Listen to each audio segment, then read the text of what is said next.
우리 모두는 부름을 받고 있는 사람들입니다.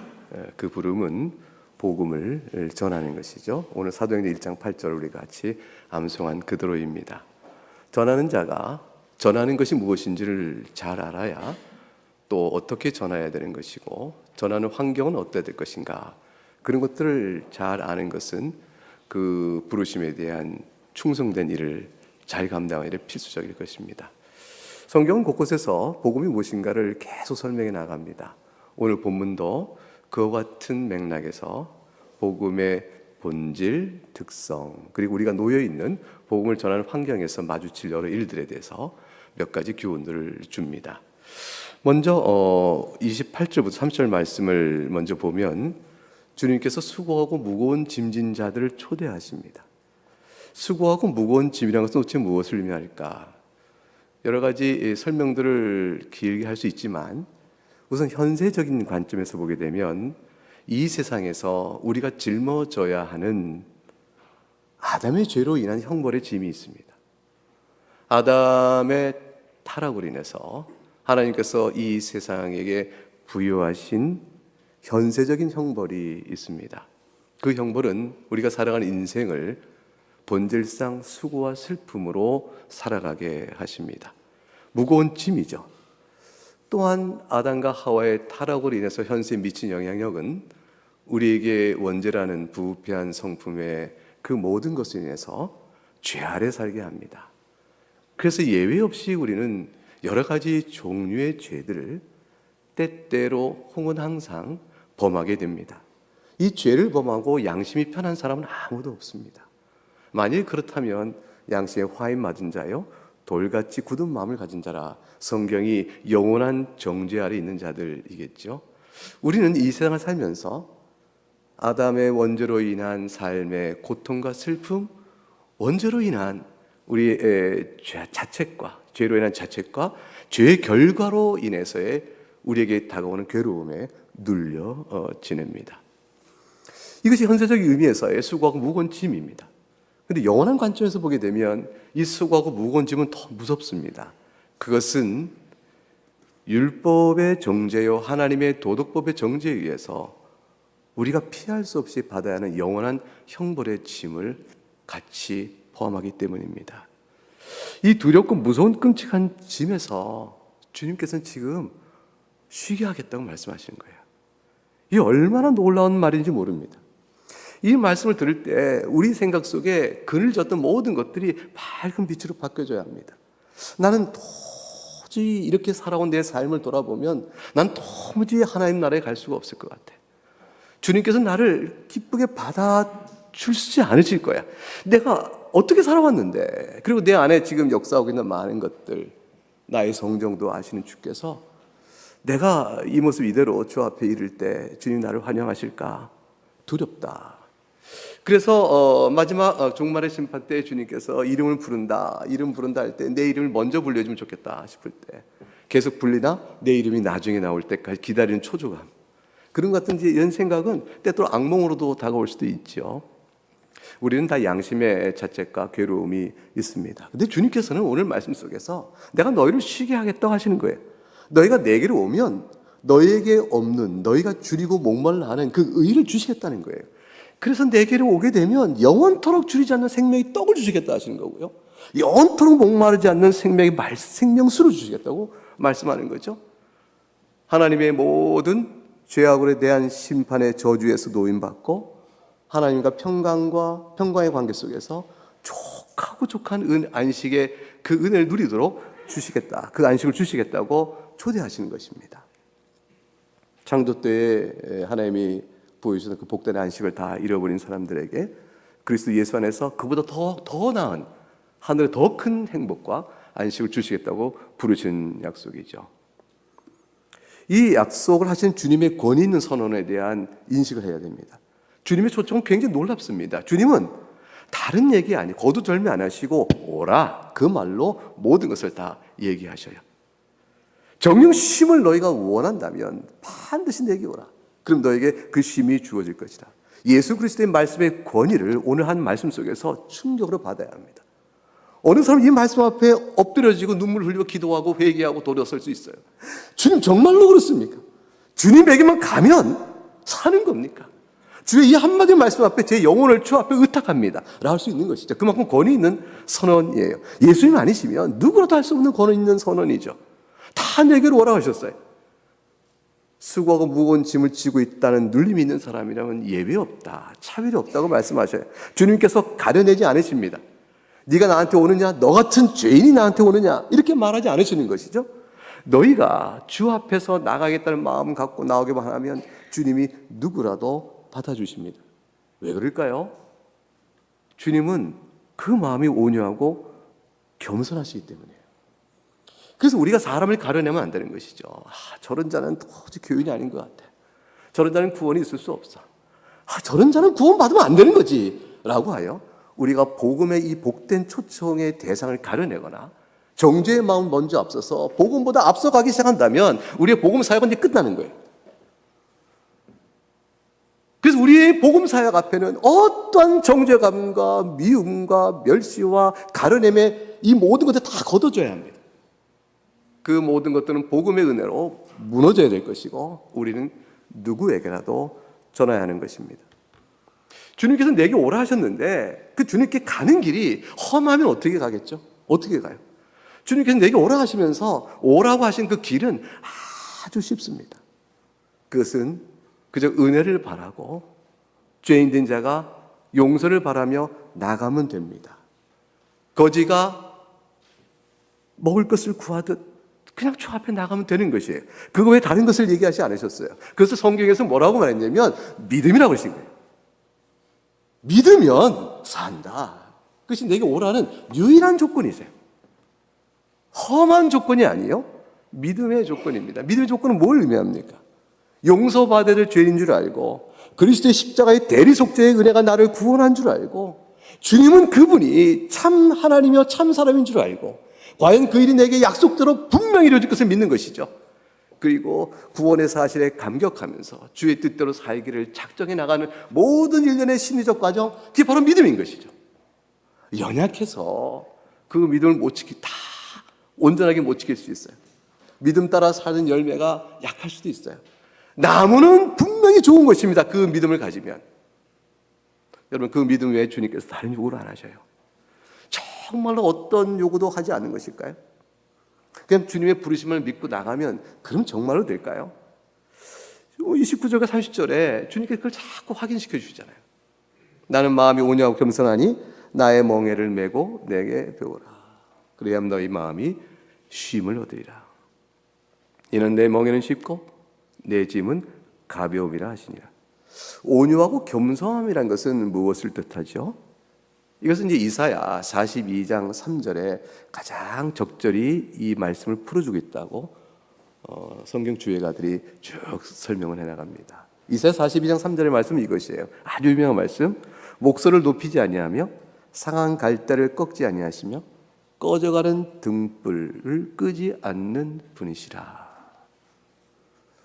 사랑하는 여러분, 하나님은 아버지셔요.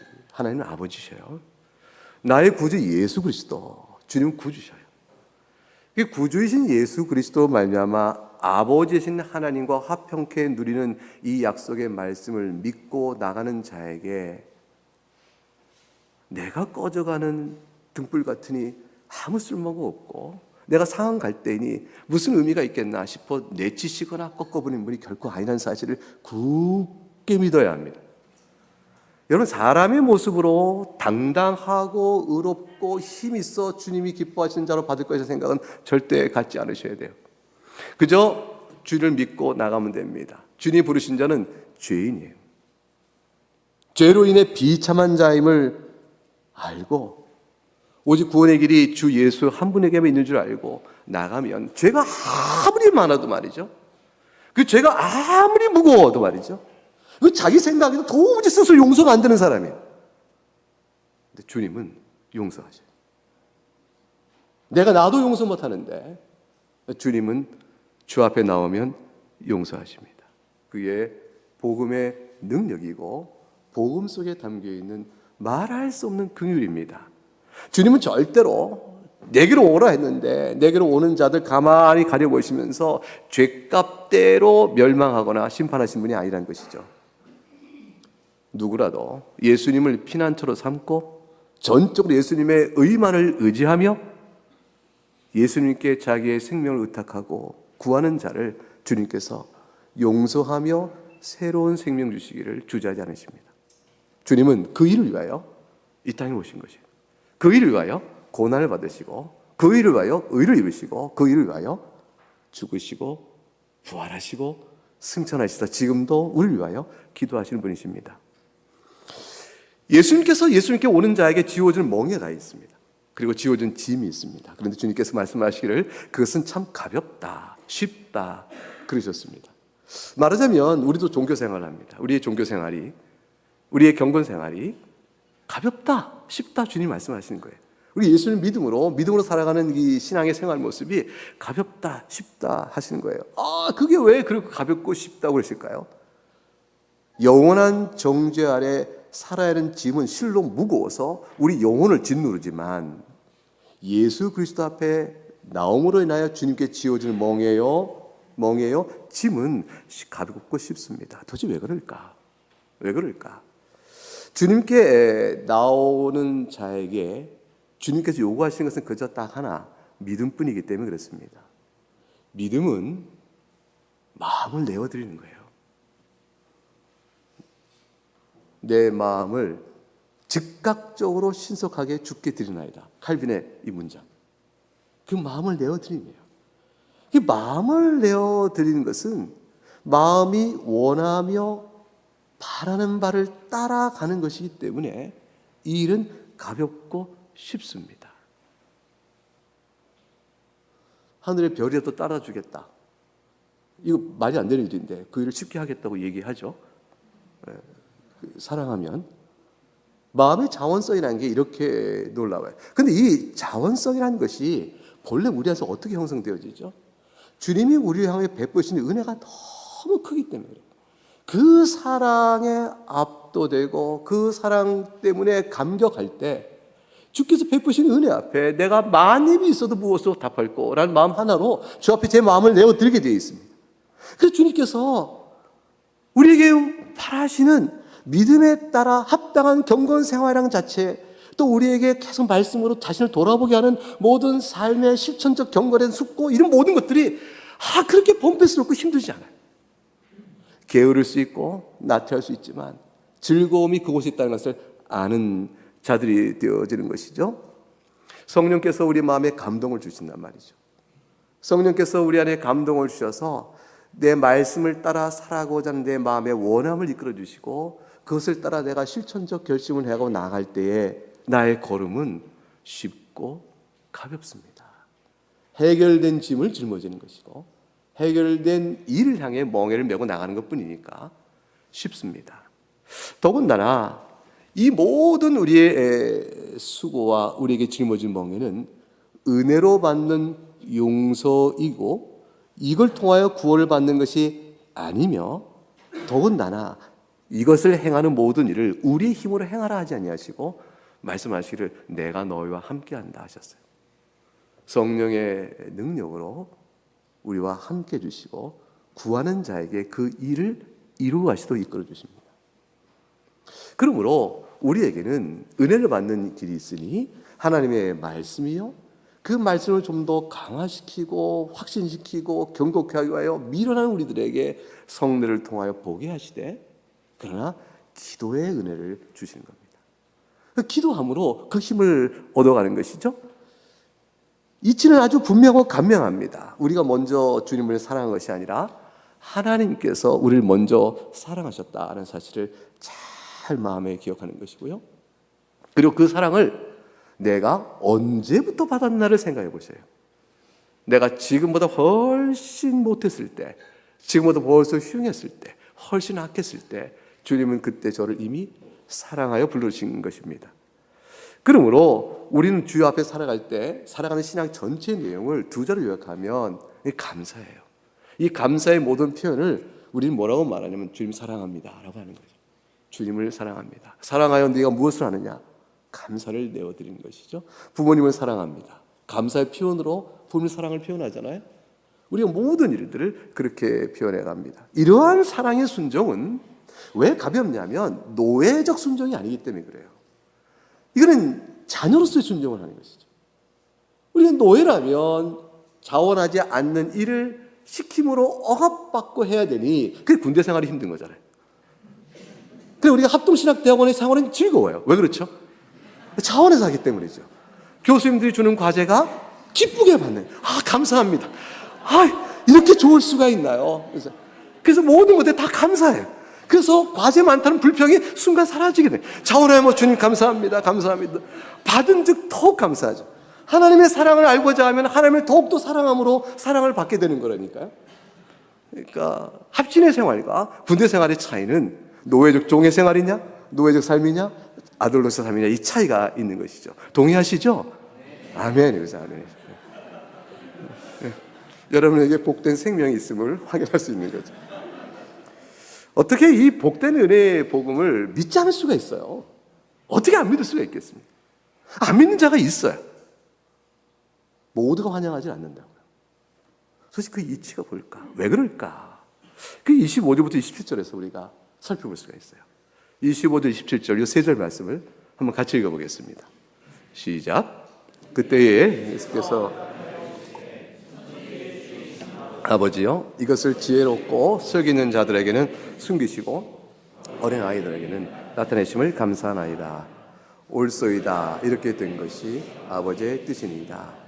내 아버지께서 모든 것을 주셨으니 아버지 외에는 아들을 아는 자가 없고 아들과 또 아들의 소원대로 계시를 받는 자 외에는 아버지를 아는 자가 없느니라.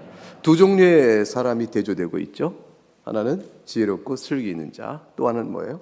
어린아이입니다. 지혜롭고 슬기 있는 자는 어떤 자이고 어린아이는 어떤 자일까? 복음에 대한 반응이 다릅니다. 주님께서 이제 말씀하실 때 지혜롭고 슬기 있는 자에게 숨기신 무엇이 있다 하셨어요. 그리고 본문에 어린아이들에게 나타내신 무엇이 있다. 그게 같은 겁니다. 그런데 이것이라고 되어 있죠. 헬라 원문은 복수예요. 이것들을. 이게 무엇을 의미하는 것일까? 그것들을 지혜롭고 슬기 있는 자는 모르고 어린아이는 압니다. 사실 그 상식의 반전이죠. 왜냐하면 지혜롭고 슬기 있는 자는 아는 것이고 어린아이는 모른다 이래야 되는데 이것이 뒤집어져 있습니다. 이것이 무엇일까? 지혜롭고 슬기롭다고 하는 사람들이 모르는 것, 다시 말하면 그들이 절대로 하지 않는 게 있어요. 어린아이 같은 사람은 아는 것, 말하자면 어린아이이기 때문에 하는 것이 있어요. 알고 하는 것이 있습니다. 그것이 무엇일까? 우리 본문의 11장 20절 위로 올라가게 되면 근전 문맥에서 조금 그 내용을 생각해 볼 만한 내용이 이어져 갑니다. 근전 문맥 보게 되면 마태복음을 쓴 마태는 분명히 이 사건과 그 뒤 사건을 기록하면서 연결돼 해석할 것을 요구하고 있는 것이죠. 20절을 보게 되면 예수님께서 권능을 가장 많이 행하신 고울들이 회개치 아니하심으로 그들에게 책망하셨다. 책망받은 마을들의 이름이 21절부터 나옵니다. 고라신입니다. 그리고 베세다입니다. 그리고 23절에 가버나움입니다. 이들에게 비교되는 자들이 있어요. 그게 두로와 시돈이에요. 21절에 나오듯이. 그리고 23절, 23절 이하의 소돔입니다. 예수님께서 권능을 많이 행하신 고라신이요, 베세다요, 가버나움이 어떤 반응을 보였냐면 권능에도 불구하고 회개하지 않은 것입니다. 주님께서 이 상황을 너무나도 이상해 보십니다. 이 상황에 대해 책망하시기를 너희가 두로와 시돈에서 내가 이 일을 했더라면 이렇게 얘기하셔요. 두로와 시돈은 어떤 도시예요? 항구 도시예요. 근데 이건 많은 물자로 상업적 부를 쌓으니까 도덕적 탈옥과 종교적으로 우상숭배 악에 빠져있던 향락과 부패 도시였습니다. 여러분 소돔은 어때요? 모든 죄악의 소굴의 대명사잖아요. 근데 주님께서 말씀하시기를 고라신이요 베세다요 가버나움에서 내가 너에게 행한 권능을 내가 만일 그들에게 했다면 그들도 회개했을 텐데 너희들은 그들보다 못하다 하고 그들 강하게 책망하시는 것이죠. 이 베세다, 고라신, 이 가버나움이 도대체 왜 그랬을까? 예수 그리스도의 권능의 사역을 보았으나 저들은 그 권능의 사역을 보되 육체의 유익만 봤기 때문에 그런 것이죠. 육체의 유익만을 보는 사람들은 그리스도의 권능의 사역의 효과와 목적에 전혀 미치지 못합니다. 주님께서는 왜 권능의 사역을 행하시죠? 본인 자신이 죄사함을 위하여 오시는 메시아이심을 보여주는 증거들이에요. 우리가 알듯이 세례 요한이 뭐라고 선포하며 사역을 시작했어요? 회개하라, 천국이 가까웠네요. 예수님께서 공생에 광야에 4번의 시험을 마친 후에 다시 공적으로 선언하시며 사역을 시작하실 때 역시 뭐라고 하셨죠? 회개하라, 천국이 가까웠느냐. 이 말씀은 예수님의 행하신 모든 사역은, 가르침이나 권능의 사역은 육체의 유익만을 위한 것이 아니다라는 사실을 선언하시는 거예요. 육체의 유익만을 구하려고 만약 예수 그리스도의 사역을 바라본다면 그건 안 된다라는 것이에요. 무슨 의미가 되냐면 예수의 모든 권능의 사역은 죄사함의 은혜를 통하여 하나님 나라가 임하는 구원 사역이다. 그걸 행하시는 메시아시다 라는 걸 보여주는 것이라는 거죠. 그걸 그렇게 봐야 되는 거예요. 그런데 당연히 그것을 본다면 어떤 반응이 요구되어지죠? 회개입니다. 당연히 그걸 본다면 죄사함의 은혜를 구하는 회개의 역사가 나타나야 하는 것이에요. 잘 기억해둬야 돼요. 예수님께서 행하신 권능과 가르침은 죄사함을 위하여 오신 그리스도를 나타내는 것이다. 따라서 만약 육체의 유익만을 바라보고 주님을 따른다면 그것은 주의 가르침을 왜곡하는 것이요, 눈을 가리고 주님을 따라하는 것과 똑같아요. 그러니까 예수님께서 오병이의 기적을 베추시고 다들 예수를 임금삼으로 했을 때 주님이 그를 멀리 떠나시잖아요. 그들이 육체 유익만을 보았기 때문이죠. 마땅히 예수님께서 죄사함을 주시려 오신 메시아를 믿고 예수님의 권능을 베푸시는 놀라운 그 현장에서 그 이야기를 들을 때마다, 그 은혜를 입을 때마다 사람은 마땅히 회개하며 하나님 나라가 임함을 감사하고 찬송해야 하는 것입니다. 예수님께서 선포하시는 하나님 나라는 물리적으로 그 힘을 드러내고 위세를 떠는 그런 나라가 아닙니다. 예수 그리스도의 하나님 나라는 영적인 나라예요. 지금은 눈으로 보는 나라가 아닌 것이죠. 아직은 아닌 것이죠. 그러나 눈으로 보는 것보다 더 실제적인 힘으로 존재하는 악한 영의 세력으로부터 구원해 내시는 그 나라예요.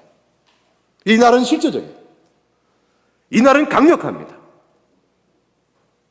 주님이 행하신 권능을 볼 때마다 죄의 세력을 보고 죄의 세력 앞에서 구원의 은혜를 바라보고 나오는 역사가 있기를 주께서 바라시고 그걸 증거하는 메시아로 권능의 사역을 행하신 것이죠. 따라서 회개가 요구되는 겁니다. 그런데 고라신과 베스다와 가버나움은 전혀 그런 생각을 못했습니다. 따라서 이들에게는 회개가 없었던 것이죠. 그들이 속죄에 대한 필요성, 예수 그리스도의 죄사함의 은혜, 구원에 대한 아무런 감각이 없었던 것이죠. 그들의 눈은 오직 땅에 있고 배부름에 있었습니다. 따라서 그들은 수고하고 무거운 죄의 짐을 벗을 필요성이나 이유를 전혀 생각지 않은 사람이었습니다. 만약 그것을 조금만 생각했더라면 주 앞에 나왔을 것이에요. 그래서 이들은 속죄의 은혜를 필요치 않다라고 말하는 사람이었고, 그 속죄의 은혜가 필요할 만큼 얼마나 무거운 죄의 짐을 갖고 있는가라는 것에 대해서 저도 생각지 않았던 사람이에요. 그 모든 것의 영적 성격을 한 단어로 요약해 두 자로 말하면 교만입니다. 교만입니다. 지혜롭고 슬기로운 자가 어떤 자인가? 이제 분명해지죠. 이들은 바로 주의 권능의 사역이 회개를 요구하고 있는 하나님 나라의 임함에 대해서 전혀 관심 없는 자들, 스스로 어떤 이유에서든지 자신을 지혜롭다고 생각하고 슬기롭다고 생각합니다. 그리스도의 속죄의 은총은 기대하지도 않고요, 필요로 하지 않는 자들이죠. 예수님이 그 가르침을 아무리 들어도 그 말씀 속에 담겨있는 그 무궁한 속죄의 은혜를 구하지 않습니다. 권능을 보았으나 놀라긴 하지만 이 자가 누구인가 라고 놀랄 수 있지만 그 권능이 죄사함을 위하여 오신 메시아 사역임을 도무지 인정하지 않습니다. 오늘 우리가 복음을 전한 이 세상이 그런 세상이에요. 우리는 이 세상으로 나가는 것이죠. 이 세상을 향하여 우리가 복음을 전하는 것입니다. 어린아이는 어떤 사람일까요? 어린아이는 자신의 어떤 기준이나 판단을 내세워 예수 그리스도의 가르침을 비평하지 않는 사람이에요. 그걸 그대로 순전히 듣습니다. 그러한가, 그러하시구나 받아들이는 겸비한 마음이 아이들에게 있습니다. 아이들에게 겸손하다 아니다라고 말할 비교 상대가 사실 없어요. 애들은 가르친 대로 배웁니다. 여러분은 가르친 대로 배우십니까? 어린아이예요. 지혜롭고 슬기로운 사람들이에요. 대학원에서 공부하는데 비평적 사고를 해야죠. 교수님이 가르치면 옳은가 그런가, 성경이 과연 그런가 이렇게 봐야 되듯이 성경을 따라 옳은가를 보는 것은 어린아이 마음인데, 성경이 옳은가 그런가를 판단하는 마음은 슬기롭고 지혜로운 자의 마음이에요. 우리가 왜 성경을 비평학적으로 보지 말아야 된다. 말씀을 말씀 따라 봐야 한다. 성경의 해석을 따라가며 성경이 이곳에 가르친 교훈과 저곳에 가르친 성경의 교훈은 일치할 것이다 생각하여 신앙의 유비에 따라 왜 성경을 봐야 한다. 왜 그 해석적 가르침을 계속 가르칩니까? 말씀을 판단한 자에 처해지지 말아야 한다는 것이에요. 그것은 굉장히 중요합니다. 그것이 어린아이 같은 마음이죠. 여러분, 마귀는 판단자예요. 마귀는 고발자예요. 여러분, 창세기 3장 1절에 마귀가 하와를 시험할 때 그랬잖아요. 하나님이 참으로 너희에게 동산 모든 나무의 열매를 먹지 말라 하시더냐 그랬어요. 비평이에요. 판단이에요. 하나님의 말씀에 대한 의문을 제기하고 그걸 판단해보자라고 돌아가는 것이죠. 그러니까 3장 4절 5절에 뱀이 여자에게 말하되 너희 절대로 죽지 않아 그랬잖아요. 먹는 날에 너희 눈이 도리어 밝아서 하나님같이 될까봐, 선하가 하는 일에 하나님처럼 될까봐 하나님 그렇게 막으신 거야. 하나님에 대한 자기 생각으로 판단의 잣대를 밀어 넣습니다. 의심과 반역의 죄가 시작되어가는 것이죠. 사랑하는 여러분, 성경을 믿으세요. 하나님의 말씀을 그대로 믿으세요. 여러분이 갖고 있는 그 어떤 가치나 지식의 정보가 성경보다 우월하다고 생각하시면 절대로 안 돼요. 그 미련한 사람, 스스로 슬기롭다 하여 지혜를 자랑하며 성경을 판단하겠지만 미련한 자가 되어집니다. 여기 욥기에도 보면 1절에 하나님께서 사탄에게 얘기했죠. 사탄에게, 야, 내 종 욥을 봐라. 욥 같은 이가 어디 있느냐. 온전하고 정직하여 하나님을 경외하며 악에서 떠난 자가 욥 같은 자가 없구나. 마귀가 안물로 쓰죠. 뭐라고 말해요? 까닭 없이 하나님을 경외하겠습니까? 그게 가진 모든 것을 다 없애버리면 하나님 그렇게 경외하지 않을 겁니다. 주님이 허락하셨죠. 과연 치라 했습니다. 쳤지만 욥이 하나님을 떠나지 않았죠. 그러면 한 번은 그럴 수 있죠. 그럼 하나님께서 다시 사탄에게 그러시잖아요. 욥같이 온전하고 정직하여 하나님을 경외하게 떠난 자가 어디 있느냐. 네가 나를 충동하여 까닭 없이 그를 치게 하였어도 그가 여전히 자기 온전함을 굳게 지켰느냐. 사탄이 또 뭐라고 말합니까? 가죽으로 가죽을 바꾸니 사람이 그 모든 소유물로 자기 생명을 바꿀지라. 이제 주의 손을 펴서 그의 뼈와 살을 치소서. 그러면 틀림없이 주를 향하여 욕하지 않겠나이까. 마귀는 계속된 비평과 반론의 이유를 제시합니다. 끝없는 거부와 불신앙을 제시합니다. 여러분, 지옥은 시끄러워요. 지옥은 시끄러워요. 울부짖고 억울하고 반발과 끊임없이 하나님의 공의에 대한 거부의 소리가 울려날 것입니다. 어리석은 일이죠. 마귀의 영은 하나님을 판단합니다. 지혜롭고 슬기롭던 자가 바로 이런 자예요. 가장 지혜롭다 하는 자, 마귀입니다. 하나님보다 더 지혜롭다 하는 자가 마귀죠. 그 영의 흔적 아래에 있는 자들, 그리스도의 복음을 배척하는 자들, 자신이 수고 무거운 짐, 죄 아래에 있다는 사실을 인정하지 않는 자들, 그런 자들이 결국 구원에 이르지 못할 그런 자가 되어집니다. 어린아이와 같은 영은 그렇지 않습니다. 이런 자들은 근본적으로 그리스도를 믿지 않고 그리스도를 필요로 하지 않죠. 그래서 지혜롭고 슬기로운 자를 바로 그 앞서 살펴본 본문과 연결하면 수고하고 무거운 짐을 졌다는 사실을 인정조차 하지 않는 자들이다, 이렇게 볼 수 있어요. 그걸 인정하지 아니하니 자기 짐을 내려줄 구세주도 필요로 하지 않는 자들이다, 이렇게 볼 것입니다.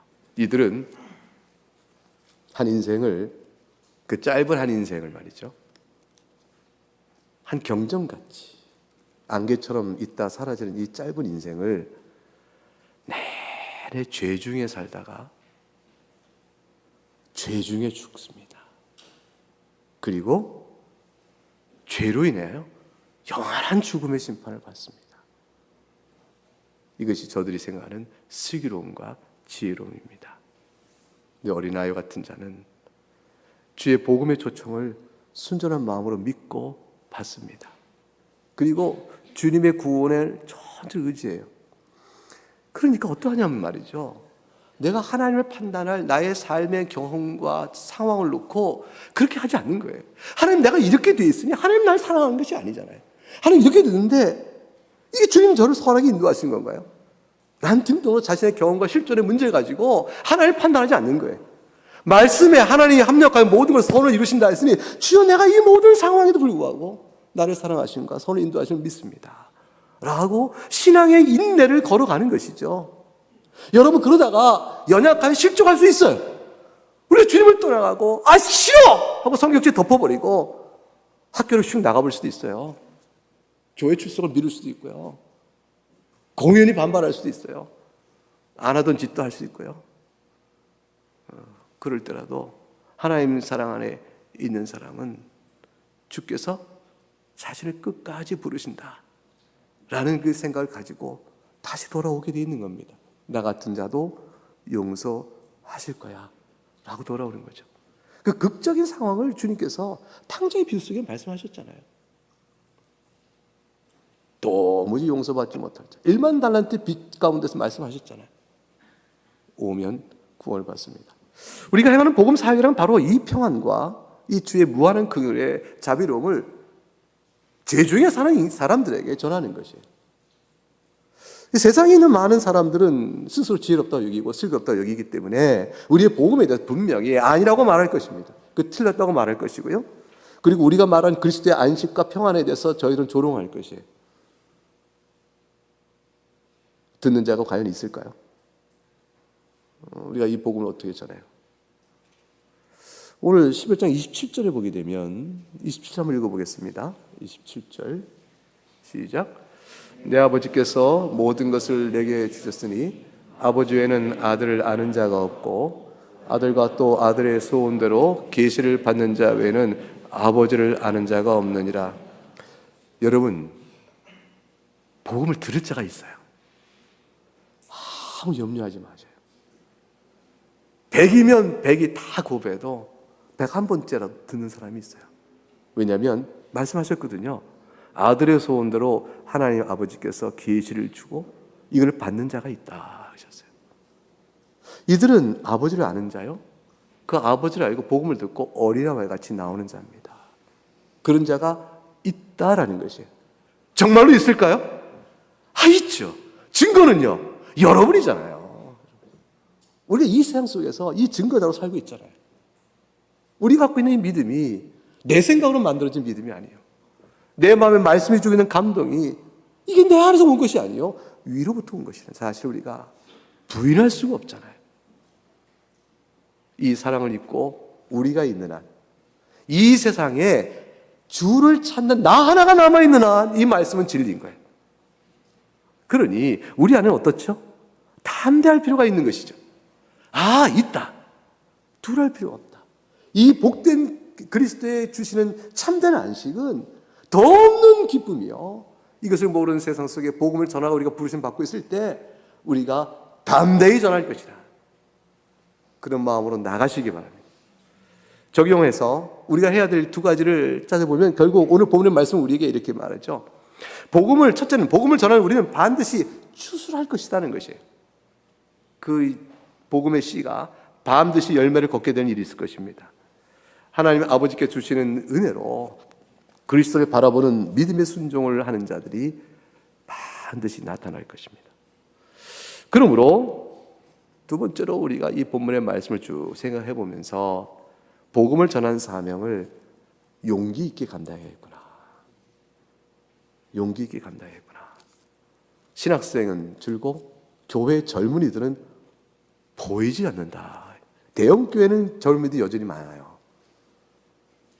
그러나 300명 미만의 교회로 들어가게 되면 점점 보이지 않습니다. 낙심이 되고 어렵습니다. 여러분, 졸업 이후에 여러분이 세워갈 복음의 사역이 어떻게 할까? 옥토에 씨를 뿌린 것도 아니고 척박한 땅에 씨를 뿌려 나가는 자가 되는 그런 어려운 농부의 수고를 짊어져야 되는데 두렵고 힘들 것입니다. 이것에 씨를 뿌려도 복음의 열매가 맺을까? 여러분은 수고하지만 수고하는 여러분의 수고를 통해 열매를 맺게 하실 분은 주님이세요. 주님이 반드시 그런 자를 두십니다. 그러니 세상에서 혹시 여러분이 하는 수고를 통해서 반발, 경멸, 조롱을 당하는 있어도 여러분 그것을 보고 낙심하지 마셔요. 세상의 악함을 볼 뿐입니다. 우리 눈길은 어디 둬야 될까요? 예수 그리스도에게 두는 겁니다. 주께서 하신 일일 것이다. 오직 그리스도를 바라보면서 주께서 아들의 소원대로 아버지께서 계시를 주어 믿게 할 자가 있음을 알고 주님께 소망의 눈을 들고 이 시대의 부름의 사역을 감당하는 것입니다. 어떻게 해보시겠습니까? 할만하시겠어요? 여러분에게 주께서 말할 수 없는 사역의 위로를 주시고 반드시 수고하고 땀 흘린 대로의 열매 기쁨을 주실 것입니다. 찬송하겠습니다.